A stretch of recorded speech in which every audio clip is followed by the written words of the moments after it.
તમે વજન ઘટાડવાની જર્નીમાં છો, તમને ડાયાબિટીસ છે અને તમને સવારમાં નાસ્તો કર્યા પછી 1 કલાક પછી પાછી ભૂખ લાગી અને આ ભૂખ લાગી ત્યારે તમે ઊભા ન રહ્યા પણ ચા, કોફી, બિસ્કિટ, ખાખરા કે મમરાનો ચેવડો લઈ લીધો.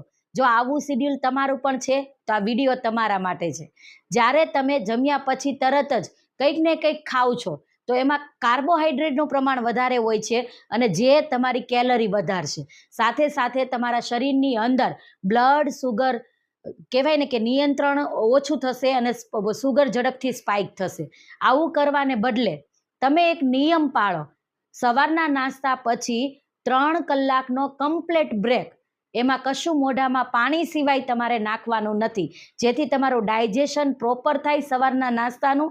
સાથે જો 3 કલાક પછી તમને ભૂખ લાગે છે તો એવા સમયમાં પહેલાં પસંદગી કરો ફણગાવેલા કઠોળ, ફ્રૂટ્સ અથવા તો વેજીટેબલ, જે ખાવાથી એના પછીનું જે તમે બપોરનું લંચ લેવાના છો એ પણ તમને પ્રોપર ડાયજેસ્ટ થઈ શકે અને સુગર સ્પાઇકથી બચી શકો.